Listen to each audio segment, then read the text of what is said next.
أبدا لن نحيد عن خطى الإيمان دربنا درب قويم بالهدى القرآني.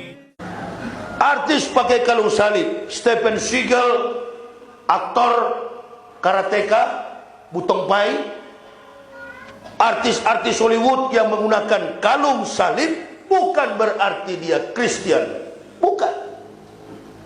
Dia menggunakan kalung salib karena dia menganggap itu adalah aksesoris. Coba periksa paspornya kalau dia Kristen. Enggak. Di Eropa, Amerika, gereja kosong.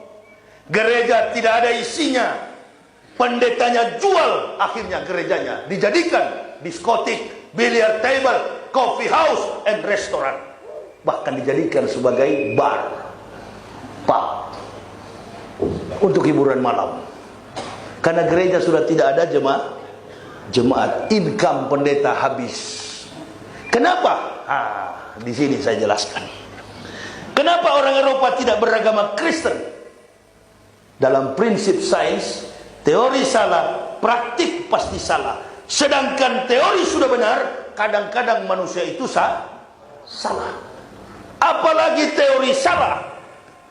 Karena orang Amerika, orang Eropa, orang yang ada di benua Afrika, bahkan di Asia. Tadi kan dikatakan oleh MC, yang masuk Islam itu kebanyakan kompetensi spesialisasi mereka di atas rata-rata. Kemampuan intelektual mereka di atas rata-rata. Saya cuma makan satu contoh terkait dengan musim haji yang kemarin. Ada yang kafir di viral itu mengatakan haji itu katanya lempar jumroh itu hanya buang-buang seperti anak kecil bermain kelereng. Kurang ajar betul di kafir ini. Air Zam-Zam itu katanya PDAM Saudi Arabia. Orang Islam tidak pernah lapor polisi karena orang Islam anggap itu lelucon. Cobalah UAS dianggap juga begitu. Karena orang Islam anggap ini yang sampaikan ini orang yang murtad dari Islam kemudian jadi pendeta. Bukan dia masuk Islam karena kajian atau mendapatkan kekeliruan dalam isi dalam konteks ayat-ayat Quran. Nah, Profesor Dr. Lawrence Edward Joseph, dia angkasawan Amerika yang mengadakan observasi, pengamatan, penelitian tentang batu hitam yang dibawa oleh Ibrahim dari Masjidil Aqsa pindah ke Mekah. Batu hitam itu adalah Hajar Aswad yang ada di dalam Ka'bah yang dulu akan diambil oleh Abraha dan pasukan bala tentaranya yang menunggangi gajah. Di saat itulah Rasulullah SAW lahir. Jadi ketika Lawrence Edward Joseph mengadakan penelitian, tidak diizinkan oleh King Abdullah untuk masuk dalam area Masjidil Haram because you're kafirun. Karena kau ini adalah orang kafir, tidak boleh. Cannot inside in Masjidil Haram. Tidak boleh kau masuk dalam Masjidil Haram because you're kafirun. Tidak boleh masuk kamu. Apa yang dihasilkan? Dia kemukakan pendapat itu, hasil penelitian itu pada koran terkenal di Amerika, New York Times. Kita berhutang besar kepada umat Islam. Andaikan umat Islam tidak tawaf dan sholat 5 waktu, maka berhentilah putaran bumi ini. Karena superkonduktor yang berpusat di Hajar Aswad tidak lagi memancarkan gelombang elektromagnetik. Ternyata menurut beliau, Hajar Aswad itu adalah batu meteor yang mengandung kadar logam 23.000 kali lebih tebal daripada baja yang ada. Ini bukan orang Islam, orang kafir. Sebelum pilpres ada wanita, bukan muslimah, munafikun. Namanya adiknya Megawati. Si siapa itu? Sukma Mati. Ya, dia bilang katanya kidung ibu Indonesia lebih merdu dari suara azan. Sunita Williams adalah astronot wanita tahun 2011 yang mengadakan penelitian di bulan. Astronot. Dia mengatakan tidak ada frekuensi suara menembus bulan dari bumi. Tapi dalam satu hari, kata Sunita Williams, astronot perempuan kewarganegaraan India. Tapi dalam satu hari dia dengar ada 5 kali. Suara itu ialah hayya los salah, hayya 'alal falah. Dia rekam. Dari mana suara ini asalnya? Semua dunia ini, bumi ini gelap gulita. Hanya 2 kota yang bercahaya, Makkah dan Madinah. She's converted. Dia masuk Islam. Tanya sama si munafik itu, pernahkah lagu Indonesia Raya sampai di bulan? Kau yang anti Pancasila, kau yang anti NKRI, kau pura-pura bilang kami yang anti. Ya itulah komunis punya cara. Suka-suka membalik-balikan fakta. Saya termasuk orang yang cinta kepada NKRI karena kami dididik dengan disiplin militer. Bapak saya tentara. Di dalam rumah saja kalau dipanggil harus jawab siap. Ini bangsa ini sudah apa bangsa ini? Karena terlalu menghina Soeharto, presiden dulu. Ini bangsa ini sudah tidak bisa berbuat apa-apa sekarang. Kutukan. Kau menghina-hina Pak Harto. Di mana-mana ini masjid-masjid begini sampai di pedalaman Dayak. Saya pernah masjid-masjid begini banyak di Riau, di Aceh, di Kalimantan. Banyak masjid begini. Buah tangan dari Bapak Presiden Soeharto. Ingat kita di saat keterpurukan begini, bi'adil umaro. Dibutuhkan pemerintah yang adil. Baru kita ingat, waduh kalau di zaman Pak Harto rakyat kecil kita dibela. Enggak ada di zaman Pak Harto itu. Hutan silakan masyarakat. Ada main-main asing. Disikat habis sama Pak Harto. Alhamdulillah kita di desa.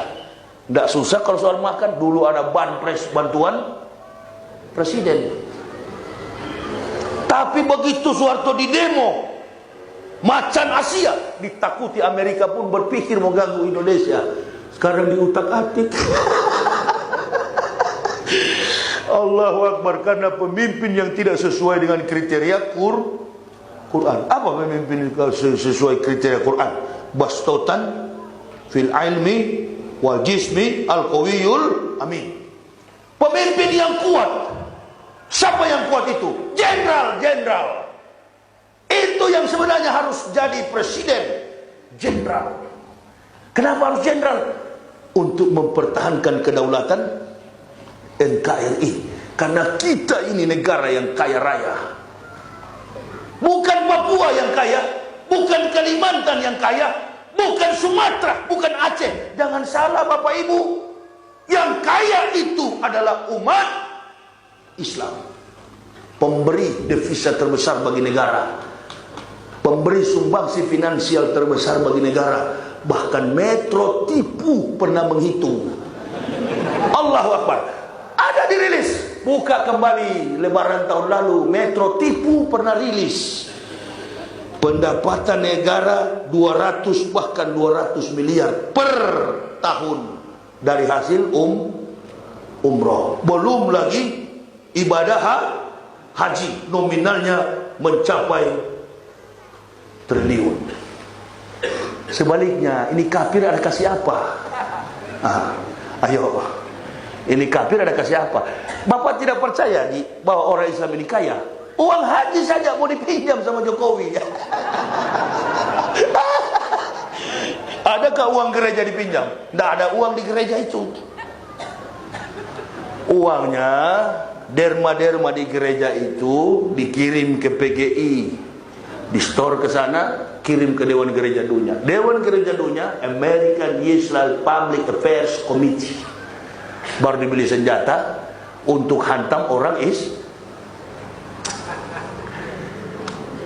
AIPAC, American Israel Public Affairs Committee, badan yang menangani tentang dana gereja, persepuluhan. Ini kerjasama sekarang, polanya sama, segitiga.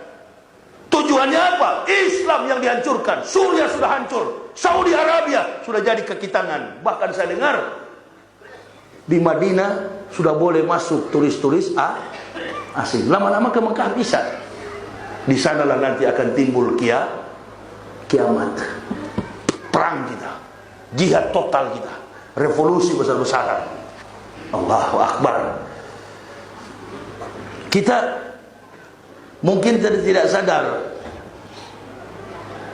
orang yang paling dicintai oleh Rasul sallallahu alaihi wasallam ketika beliau sholat sunat fajar, beliau membaca ayat qul ya ayyuhal kitabi ta'alau ila kalimatin sawain bainana bainakum alla na'budu illa Allah wa la nusyrika bihi wa la yattakhidha baduna ba'dan. Kembalilah hai ahli kitab kepada kalimat yang sama dengan kami. Kenapa? Karena Rasulullah tahu kalau orang kafir ahli kitab masuk Islam, dia yang akan membongkar segala macam kebohongan kafir. Kalau bapak ibu nggak bisa bongkar, mau bongkar bagaimana? Nggak tahu apa-apa, nggak pernah kafir. Makanya ada kiai dulu, waktu jadi watim presnya Ibu Megawati, namanya Kiai Haji Hasim Musyadi, pernah tegur sama saya, nak, kalau boleh ceramahnya itu volumenya ditekan ke bawah sedikit, nak. Saya bilang, sudahlah Pak Kiai, Pak Kiai kan tidak pernah kafir, tidak usah nasihati saya. Bahkan di Medan, saya ceramah di masjid di tebing tinggi, di belakang gereja Katolik. Ustaz, minta tolonglah Ustaz. Apa? Orang MUI itu pendeta di belakang satu marga sama AU. Sudah tua sekali orangnya. Saya bilang, kalau sudah tua begini kawan, cuci kaki, pergi bobok sana.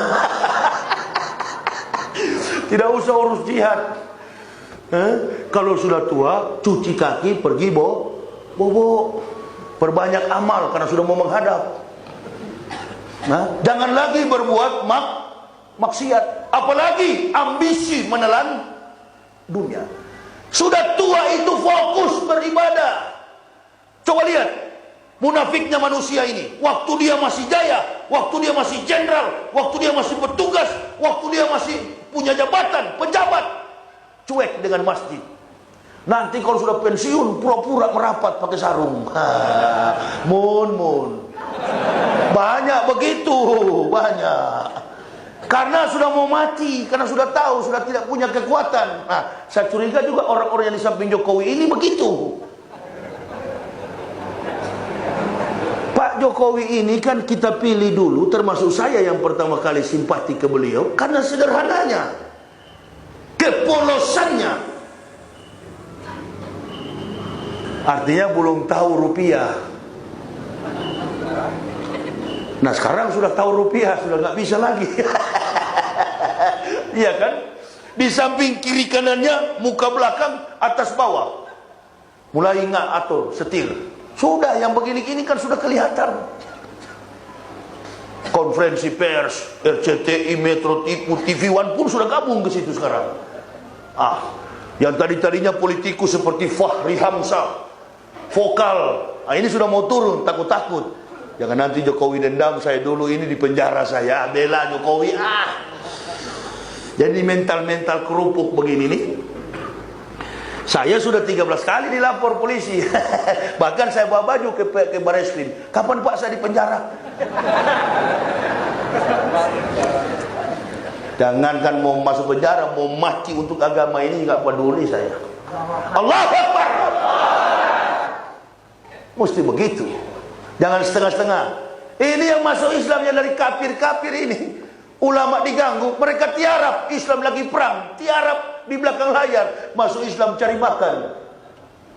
Masuk Islam minta dijamin. Masuk Islam cari makan. Masuk Islam karena perut. Masuk Islam karena mau kawin. Syahwat.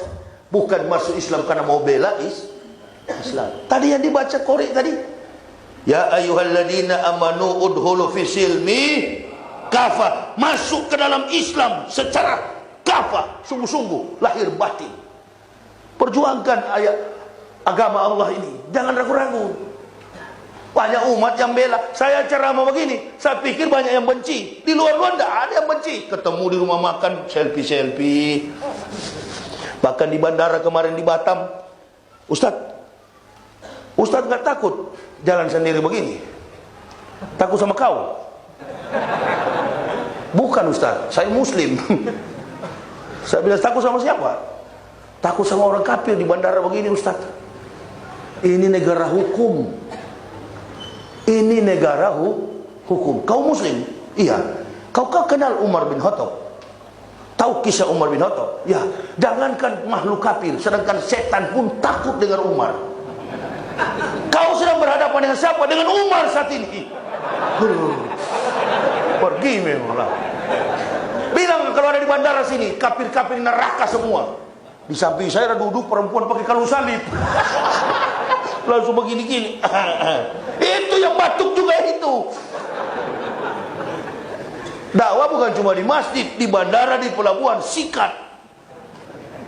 Bukan karena benci, mempermalukan karena orang kafir ini sombong, menganggap diri punya harta.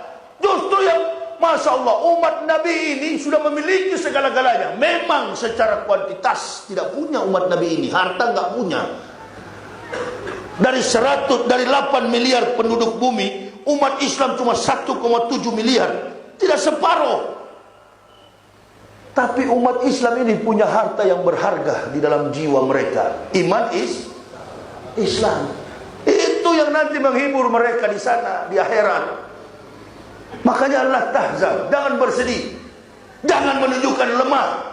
Jangan menunjukkan rasa muram. Jangan juga mengeluh kecuali kepada Allah. Saya dilatih oleh guru saya, pokoknya jangan pernah sedih, Pak Yahya. Kamu sudah mendapatkan harta yang berharga, iman Islam. Tegakkan agama ini. Saya akan pulang Pak Yahya, saya akan kembali ke rahmatullah.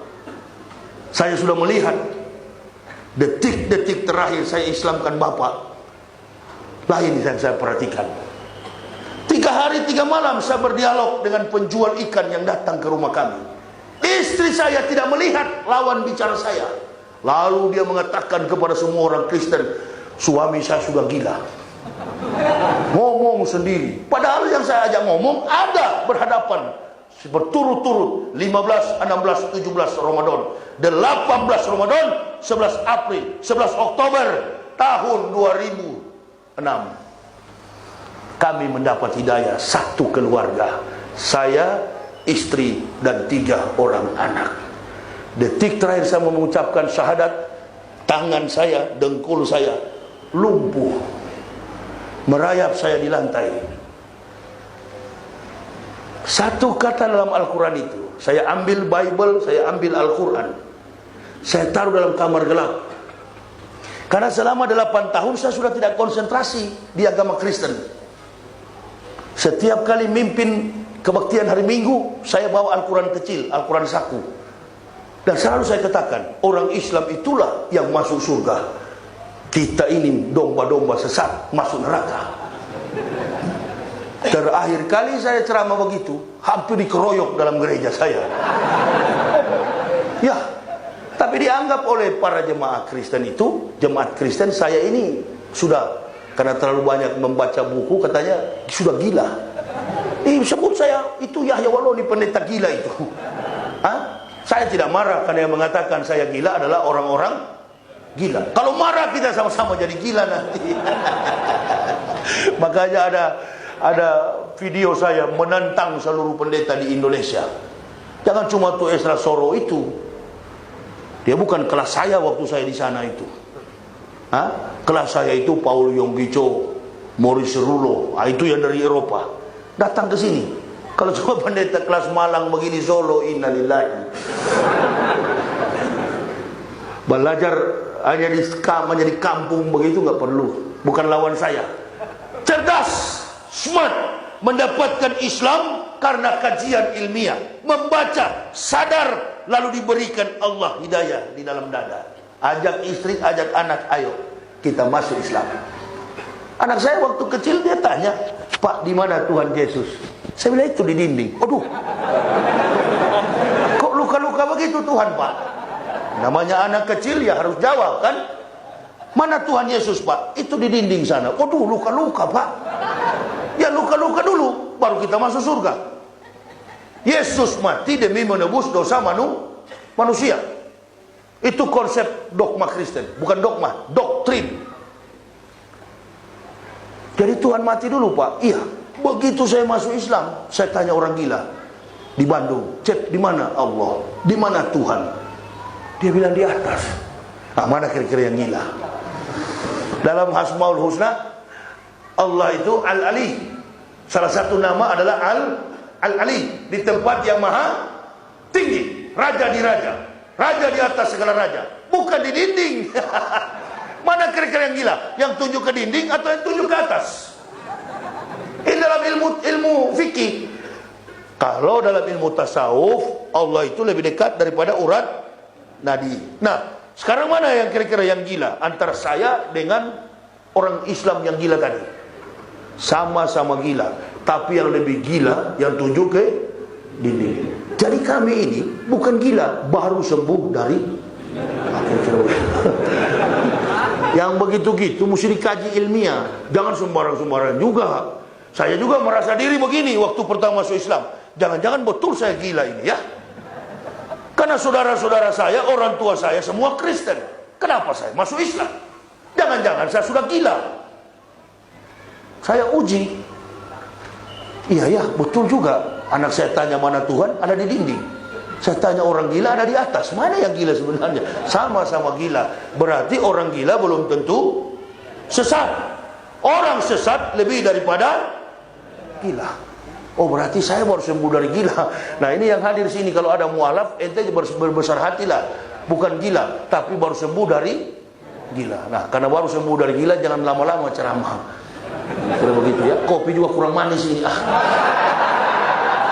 Ini goyang sembarang ini. Yang penting Ustadz lihat hitam ini. Tapi tidak enak ini. Tadi malam yang enak di masjid itu. Cuma sound system memang bagus di sini. Rasa-rasanya saya mau pindahkan sebentar malam untuk jadwal malam, pindah ke sana. 3 ini Gos Wandawa ini bawa saya ceramah. Masjidnya bagus-bagus, sound systemnya nggak bagus. Ini masjid ini sound system dari tahun berapa ini? Ini kalau nggak dibungkus bisa kestrum tangan saya. Bagus ini sound system. Saya belum mau berhenti ini, 3 jam lagi. Enak ya. Bapak Ibu sadarlah bahwa memang orang seperti kami begini ini jangan dibilang lemah. Kami ini justru lebih kuat karena kami tahu bagaimana konsep kemunafikan orang-orang kafir itu. Kami lebih tahu karena kami dari dalam. Sekarang kami ada di sini. Kadangkala kami lemah karena melihat orang Islam sendiri yang malah menjual-jual akidah Islam. Kasihan kami lihat itu. Konferensi pers, kami lihat di belakang mahasiswa ini ada Islam radikal. Aduh, yang ngomong ini bukan orang Kristen, tapi Islam. Toh. Wiranto. Nah, sekarang sudah mulai Allah tunjukkan kuasanya. Sekarang sudah mulai berhadapan dengan orang Ambon. Jadi kita umat Islam diam-diam saja, pura-pura nggak tahu. Ya, nggak usah kita demo-demo lagi di lapangan. Biarin. Semakin kita pakai kekuatan kita, Allah akan jauh. Jadi kita bikin kejadian-kejadian aneh begini, dakwah saja di masjid.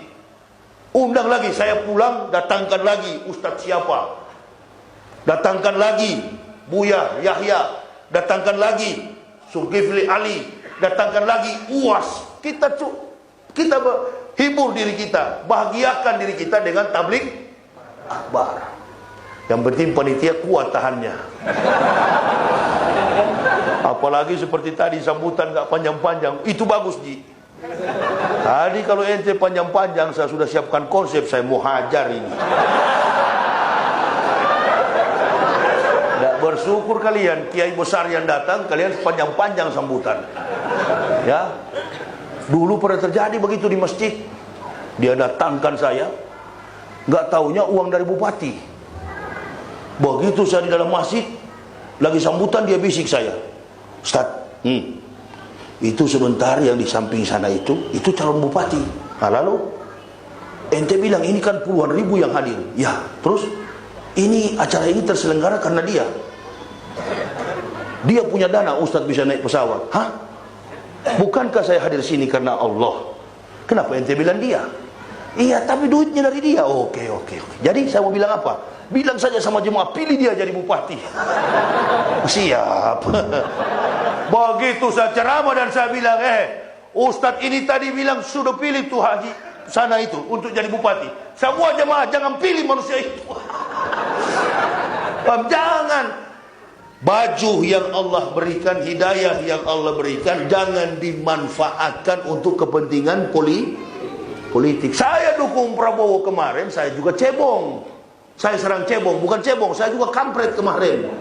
Tapi sekarang kan sudah selesai. Di sini juga pasti ada cebong, pasti ada juga kampret. Saya dukung Prabowo karena Prabowo pensiunan tentara, bapak saya pensiunan tentara, sama kita. Itu saya dukung Prabowo. Yang di sana tidak tahu saya, mungkin PKI silakan kau. Nah, saya dukung Pak Prabowo karena ibunya juga orang Manado. Sama, ada hubungan emosional. Begitu kan?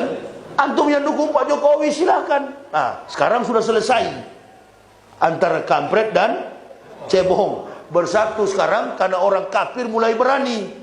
Bayangkan sampai di dalam gereja, dibawa ke perusahaan-perusahaan, dibawa ke instansi pemerintah untuk berdoa.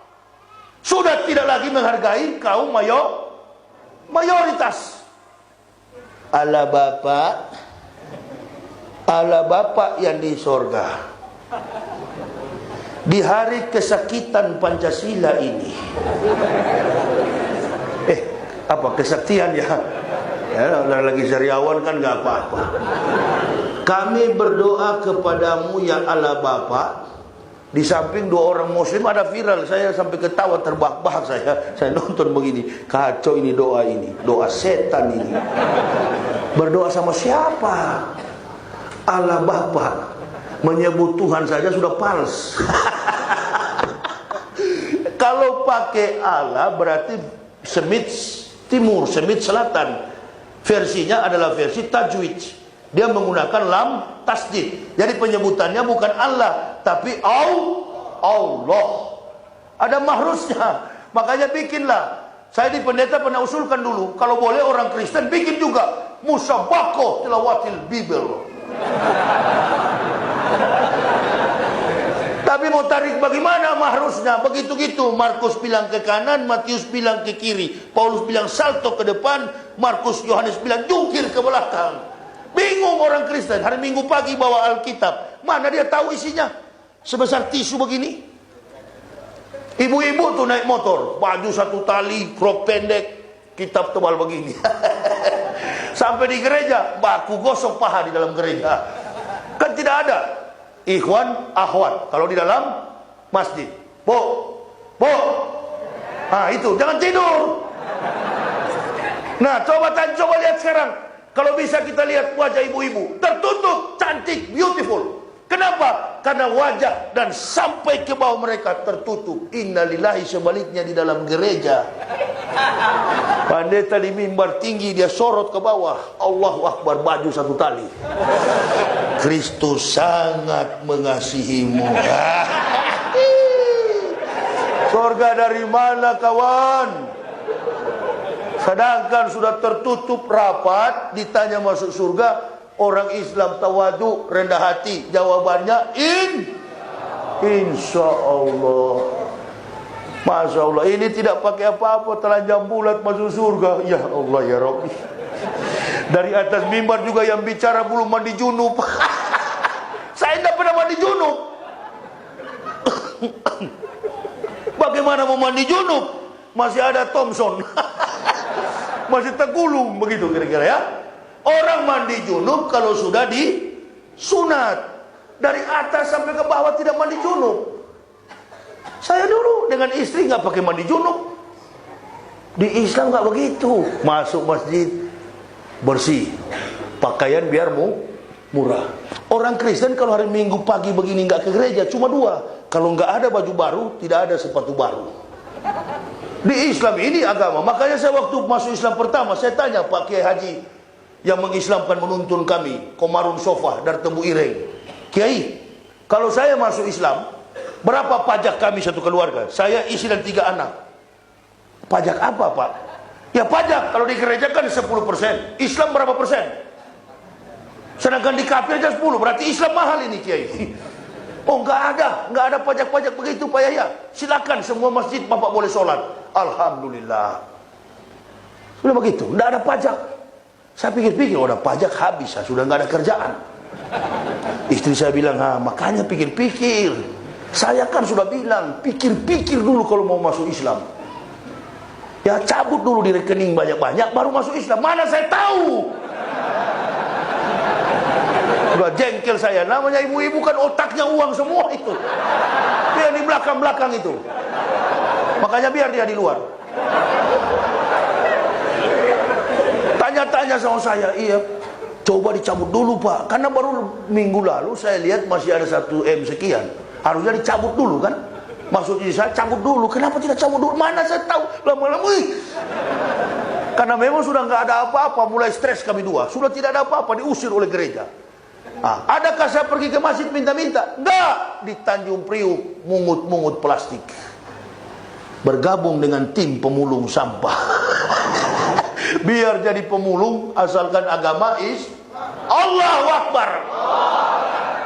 Jangan ditukar Islam dengan kekayaan. Tempatmu adalah neraka. Miskin di dunia enggak apa-apa. Sudah ada tempat al-mu'minuna la ya'mutuna bal yunqalun. Orang mukmin tak pernah mati. Mereka pulang kampung. Sudah ada tempat di sana orang Islam. Begitu orang Islam meninggal dunia, malaikat langsung mengucapkan salamun alaikum bima sabartum. Keselamatan bagi kalian wahai orang-orang yang sabar. Siapa orang-orang yang sabar? Orang-orang Islam. NU, Muhammadiyah, Naqsabandiyah, Al-Wasliyah, FPI, Banser, Ansor, semua masuk surga. Tapi yang suka-suka usir ustaz dan yang suka jaga gereja, memang masuk surga, tapi hancur-hancur dulu. Itu yang suka jaga gereja hari Minggu pagi, baret miring. Pakai wing lagi SD, tidak tamat. Yang sering disuruh itu kan, lapor. Siap, Abdullah, sini. Ada UAS mau datang di Solo.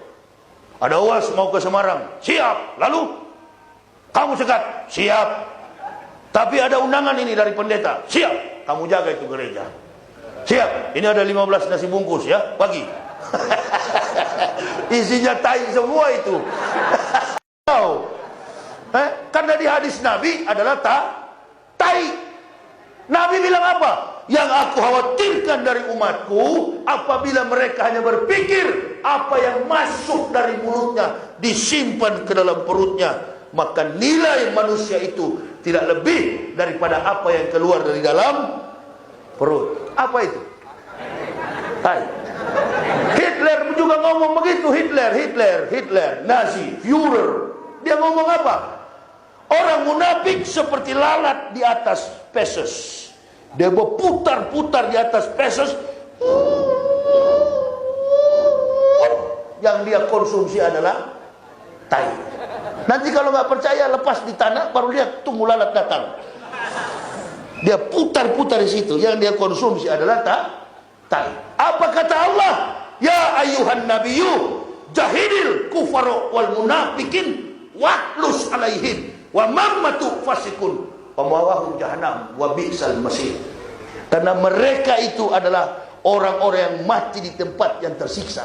Ini orang kafir dan munafik. Nabi diperintahkan oleh Allah, perangilah jahidil wal munafikin, kufaro wal munafikin.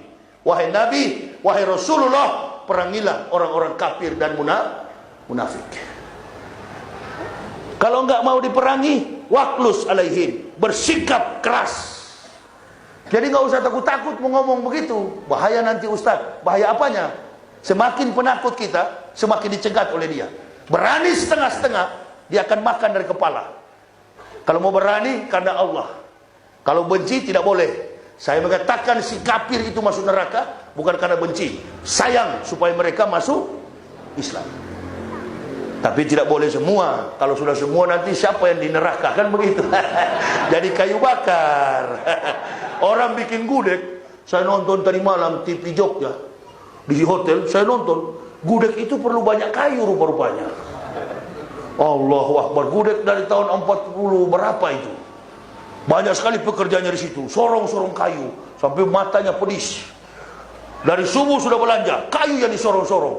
Oh, ini dalam Al-Quran. Inna atadna lil kafirina salasila wa aklala wa sa'ira. Sesungguhnya kata Allah, kami sediakan bagi orang kafir adalah belenggu, rantai dan neraka yang menyala-nyala. Semua harta orang kafir, semua pangkat orang kafir, bahkan silsilah nasab keturunan mereka, anak cucu mereka akan jadi umpan jahanam. Alhamdulillah, kami sekeluarga luput dari kayu bakar, luput dari umpan jahanam. Apalagi bapak ibu, Masya Allah, sudah lahir dari keluarga Islam. Sudahlah, kalau kita tidak sholat itu normal. 5 waktu jadi 4 waktu, enggak apa-apa, itu normal. Tapi jangan ente sudah tidak sholat munafik. Tapi ente kelihatan puasa di bulan Ramadan. Kemarin nonton puasa di bulan Ramadan. Kalau muncul di TV itu, buka puasa bersama. Saya bilang orang munafik bisa puasa ya. Kelompok ebong, cebong kemarin, putih-putih mulutnya. Saya bilang istri, munafik bisa puasa deh ya. Walau-walam pak. Istri saya pengecut besar, penakut dia. Jangan begitu-gitu pak, jangan suka menghakimi. Itu jatuhnya gibah. Gibon, nggak peduli saya. Diam kau situ. Saya yang ustad. Kamu juga masuk surga gara-gara saya. Takut.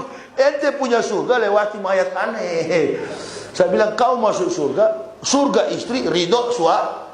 Lil mar'ati sir'ani al-qabri wal zauj. Waqala Nabi SAW, ada 2 hal penting bagi wanita. Dengar ke sini, hai bidadari. Ibu dengar ke sini, 2 hal penting bagi wanita. Yang pertama adalah kubur, yang kedua adalah suami. Jangan saya bilang sembarang bicara. Megawati saya kemarin saya bilang supaya cepat mati, ada hadisnya. Manda'a li zalimin bil baqa'i faqad saba an yusallahi fil ardihi. Bila kalian mendoakan orang zalim umur panjang, sama saja kamu mendurhakai Allah di muka bumi. Karena dia menjolimi umat Islam kemarin. Enggak perlu suara umat Islam. Dia sendiri agama jolim atau jolim? Jolim atau jolim? Enggak berani. Karena banyak spanduk Megawati di jalan-jalan, takut. Enggak ada yang saya takut di Indonesia. Saya bukan pemberani, tapi saya tak pernah takut setelah Muslim ini. Ridha, ikhlas, bawa mobil sendiri. Sekala-kala jemaah tanya, Ustaz dicegat nggak orang kafir? Oh enggak, jarang kafir kejar saya. Yang saya sering ketemu makhluk halus. Wallahi, saya dulu tidak pernah ketemu setan. Nanti di Islam. Pernah istri saya hamil dari Sulawesi Barat, dia mau pulang melahirkan, saya sendiri mati mobil saya di tengah hutan Sulawesi Barat, namanya Pasang Kayu, Sulawesi Barat. Lewat di atas mobil saya, pok,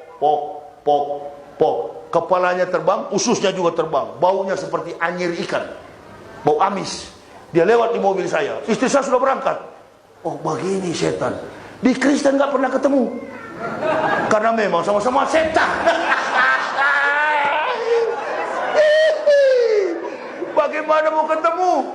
Sama, di gereja tidak ada setan intip-intip dari jendela. Yang ada setan itu di masjid. Itu jadi di jendela-jendela itu setan itu yang suka. Bukan ente. Jangan tersinggung.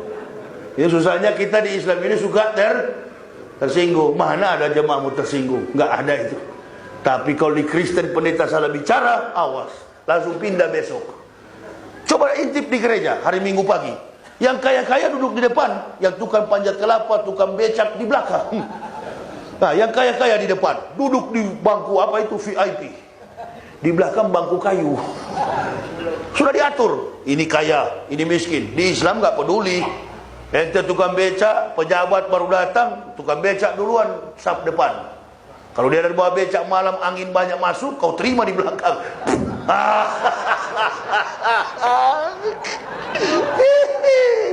Kau tangkap itu. Jadi di Islam ini tidak ada yang hebat, kecuali all the praises go to Allah and Rasul. Segala pujian hanya kepada Allah dan Rasul. Nggak ada yang hebat dalam masjid, sama semua. Presiden pun di bawah, Joko Widodo.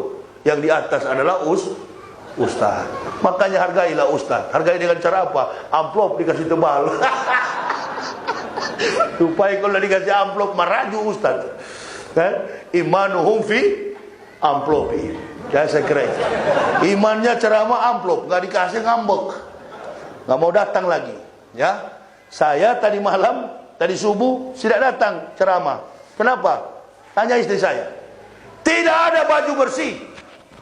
Kotor semua baju dari Pontianak langsung ke Solo. Begitu turun di bandara, ceramah zuhur di Masjid Al-Bakri, Jakarta. Dari situ sudah sore, langsung aja kita ke Solo. Sampai di Solo ketiduran karena lelah. Sampai di sini nggak ada baju bersih. Saya bilang, istri saya ini kan sholat subuh, kita juga belum tidur. Subuh aja, baru kita bobok lagi. Ya, jemaah nunggu lama sekali katanya. Ustaz tidak datang. Bagaimana saya mau datang? Baju saya kotor semua. Baru pagi tadi pagi saya jalan dengan istri. Kemarin pagi keliling satu Solo. Ternyata laundry itu ada di dalam sini dekat. Diputar-putar sama GPS. Ketiknya bagaimana Pak? Ketik aja. Laundry terdekat. Laundry terdekat. Laundry Gito Gata atau apa itu? Ketik di situ 16 meter. Belokan. 200 meter belok kiri. 300 meter belok kanan. Sama lebih kayak ke surga juga ini. Kayak ke neraka yang berliku-liku. Hah? Mutar balik. Loh, ente suruh maju, belok ke kiri. 200 meter ikut jalan Gajahan. Mutar balik. Ah, mutar balik terus kemana ini kawan? Sudahlah, jangan pakai GPS. Bilang sajalah bismillah. Di mana ya Allah? Begitu mau pulang ke hotel sudah kecewa. Ada laundry 200 meter ke dalam. Masya Allah, ternyata semua laundry terkumpul di situ. Home industry. Rupa-rupanya cucian baju itu adalah home industri rumahan. Oh begitu. Ternyata bukan di pinggir jalan, di dalam-dalam. Sudah cuci di situ. Nah, malu nggak kira-kira panitia yang undang saya itu kalau bilang begini? Ini menunjukkan bahwa penceramah yang tidak cengeng, kalau datang harus jemput. Bahkan ada penceramah mukanya saya lebih ganteng, tapi kalau datang ceramah mesti pakai Alphard. Budgetnya sampai puluhan juta. Ada jemaah cerita sama saya, Ustaz, dia minta sampai sekian puluh juta. Hah? Coba ente sama saya itu. Saya berapa? Tidak ada. Orang pikir saya ini dibayar mahal baru mau datang. Enggak. Saya datang membawa ilmu kepada jemaah. Saya sambil berdakwah saya juga penulis buku. Jadi buku itulah yang saya pakai untuk berdakwah keliling Indonesia. Karena saya sudah pernah coba mobil saya itu pakai air wudhu.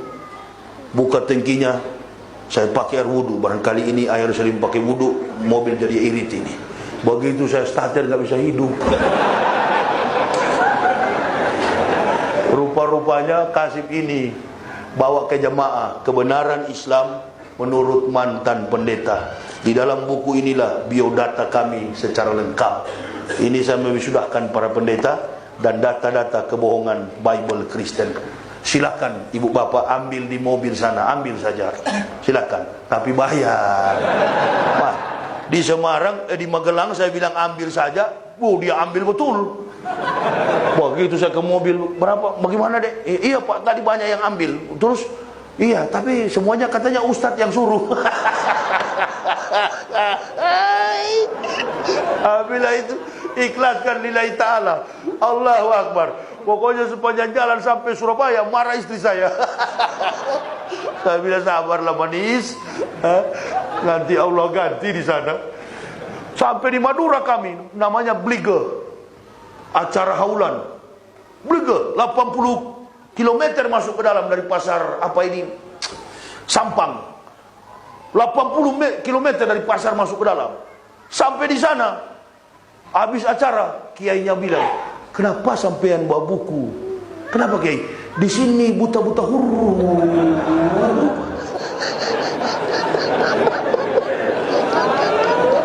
Tambah kecewa istri saya pulang. Allahu Akbar. Sudah tidak ada. Jangan ketawa-ketawa kamu pak. Begini resiko berdakwah. Dari gaji Jerman besar sampai di Islam. Ini nikmat dalam Islam. Karena sudah kenyang saya dengan dolar itu. Nggak kaget saya kalau miskin dalam Islam. Sudah kenyang. Ibu bapak baru belajar makanya kaget. Sampai membunuh saudara muslim hanya gara-gara dolar. Saya sudah kenyang itu. Marah-marah istri saya. Nanti kalau habis bensin pakai kau punya kencing. Siap. Allahu Akbar. Tidak imbang. Pendakwah tetap kuat. Sampai di Surabaya. Polisi di Surabaya kan dulu seperti hakim garis bola kaki. Pokoknya menyimpang sedikit garis putih, prit. Dia tiup saya. Tiup. Minggir. Selamat siang. Ya memang siang. Wah, lucu juga bapak ini. Dari mana pak? Saya bilang saya dari Jakarta komandan. Mau kemana? Saya dari Madura mau pulang ke Jakarta. Bukan di sini pak, Jakarta. Tolnya sebelah. Bapak mau kemana ini? Saya bilang saya mau pulang ke Jakarta pak. Mau cari tol. Saya orang baru. Terus satu datang ke sini mendekat. Ini bukan Ustadz Yahya ya? Ya alhamdulillah ketemu. Salam-salaman begini memang. Sudah diperlihatkan undang-undangnya. Ini pak ayat-ayat lalu lintas. Sabuk pengaman bapak tidak ada. 250.000. Memang ada tertulis 250.000 tanpa sabuk. Pokoknya total hampir 1 juta. Istri saya tambah kacau. Bagaimana? Allahu Akbar. Habis kita belum sampai Jakarta. Oleh sabar kawan. Innallaha ma'as sabirin. Tambah jengkel saya tukang olok. Lihatlah sekarang kalau ceramah masih olok-olok juga. Suka olok dari kecil memang begini tabiat saya. Suka olok-olok orang. Jadi percuma kalau berhadapan dengan saya. Saya olok-olok ente. Sampai di Jalan Darmo namanya itu. Sudah 10:30. Ada masjid di situ besar namanya Masjid Al-Falah. Wah, mampir kami di situ. Dipanggil sama ketua masjid. Sementara berwudu, ada yang ketawa-ketawa. Dia lihat saya senyum, dia buang muka lagi. Dia senyum lagi. Apa ini resleting celana terkunci? Apa yang lusuh? Sudah jengkel saya ini. Mau tanya saya, Mas, kenapa ente ketawa-ketawa? Oh, tidak. Karena menunggu jawaban berdatangan, Masjid Al-Falah itu ada tangga. Saya baring-baring situ sambil tarik-tarik pinggang saya. Ada yang colek. Ustaz. Oh, ente kenal saya? Iya, ini Ustaz Yahya ya. Iya, pucuk dicinta. Ulang pun tiba. Sudah lama kami cari-cari Ustaz punya nomor. Sekarang Ustaz datang di sini. Ayo, ketua masjid mau ketemu di atas. Bawa ke atas. Kebetulan ketua masjidnya orang Makassar. Berkenalan, Ustaz, ente ngisi dulu kajian zuhur hari ini. Masya Allah. Yang tadinya mau pulang, sampai 3 bulan saya ceramah di Surabaya. Saya ceramah, pokoknya tidak ada sisa. Bahkan ada namanya di Surabaya itu namanya Ali Badri atau siapa itu. Boleh dikatakan cukup disegani di Surabaya, namanya Ali Badri. Bilang dengan beberapa pengusaha itu, Ustaz saya ambil buku ini satu, ini saya kasih cek. Dalam hatiku cek betul atau tidak ini. Nominalnya besar sekali. Saya bilang istri saya, kawan coba kau lihat ini. Dari yang ente marah-marah ini kalau betul ini, ente bisa senyum sekarang ini. Contohnya dia kalau tidak percaya. Masya Allah. Jadi saya percuma dengan kesusahan ini. Saya senyum karena saya tahu di baliknya itu lebih kekuasaan Allah lebih besar. Wah, Begitu tukar, bukan cuma itu, dibawa saya ketemu manajer banknya. Apa yang Ustadz perlu? Sudah kami siapkan. Berat saya pulang, pikul duit di kantong plastik. Saya bawa sama istri saya. Ini yang kawan-kawan saya. Alhamdulillah Pak ya. Dasar munafik kau. Jadi kau seperti istri Ayub. Nanti ada rizki baru bersyukur. Tidak ada kau cemberut. Kalau saya sudah biasa begitu-gitu, jalan ke mana-mana, nggak apa, sudah tahan pukulan. Ya, memang beginilah pendakwah. Semakin kita mengeluh, semakin jauh kekuasaan Allah. Lihatlah. Tapi harga diri kita sebagai pendakwah tentu tetap harus dijaga. Kehormatan, harga diri tetap kita harus jaga. Karena itu lebih mulia daripada segala-galanya. Ini yang bisa saya sampaikan. Yang dapat saya simpulkan ada 3. Persatuan, kehormatan, harga diri seorang muslim, dan juga rahasia-rahasia kita di dalam Islam jangan sampai terbaca oleh orang-orang kafir, membuat mereka kuat untuk menghancurkan kita. Saya kira ini yang bisa saya sampaikan. Bagi jamaah nanti yang berminat untuk memiliki buku saya, ambil saja di mobil, ada istri saya yang akan melayaninya, ya, tapi bayar. Saya suruh bilang ambil 2 kali, udah Ustaz bilang ambil, katanya Bu. Istri saya juga dengar saya suruh bayar. Kan cuma dekat dari mobil ke sini. Ya, saya kira begitu ya. Insya Allah nanti kita jumpa lagi malam hari di Masjid Al-Bakri. Al-Bakri Jakarta. Enggak, kalau Al-Bakri Jakarta tebal amplopnya itu. Makanya saya kaget. Al-Bakri bisa gratis di buku di mobil. Al-Bakri malam ya, di mana itu Gus? Mojosongo ya, kita jumpa di sana lagi insya Allah nanti malam. Berikan kesempatan siang ini saya mau makan bakso dengan bakso apa Gus? Pak Muslim. Waduh, dibawa tadi malam jam 12:30, jam 12:30 bakso. Saya bilang harus antar, pakai tulang-tulang. Istri saya dikasih bangun nggak mau, saya hantam. Oh Gus, kalau boleh besok kita sambung lagi. Makanya saya kasih panjang ceramah subuh ini untuk cari muka ke beliau. Mantap ceramah Ustaz, ayo. Jadi kalau boleh 2 porsi jus ya. Ini 2 jam ini saya ceramah. Baksonya harus pakai tetelan 2 porsi. Ya. Kopi juga ini kurang enak jadi. Dari rasa kopi ini saya sudah tahu modal panitia. Sudahlah. Tapi jangan kasihan saudara juga, ini harus diminum. Nggak manis dan kopinya kurang. Jadi memang sembarang, yang penting kopi dah. Ini juga kan bekas kafir. Udah. Kalau yang datang dari Madinah, oh rapat betul itu, gelasnya pakai bengkok-bengkok begini kayak Aladin. Manis betul itu. Tapi susu minumannya. Nah sama, lebih merugikan juga kalau susu. Ini kan minuman orang kampung. Ikutilah gaya hidup orang Islam. Jangan kau bawa itu sifat kafir sombong itu. Ikuti orang Islam, berbusana-busana yang baik, berbusana-busana sebagaimana orang Islam. Tidak usah lagi bawa sifat kafir dalam Islam. Kalau keras tetap dipertahankan demi keutuhan dakwah kita di Indonesia. Saya kira ini yang bisa saya sampaikan. Terima kasih atas segala perhatiannya. Mohon maaf atas segala kekurangan kami. Usikum wa nafsi bitaqwallah. La ilaha illa huwa allallahi falyatawakkalul mu'minun. Wassalamu alaikum warahmatullahi wabarakatuh. Allahu akbar.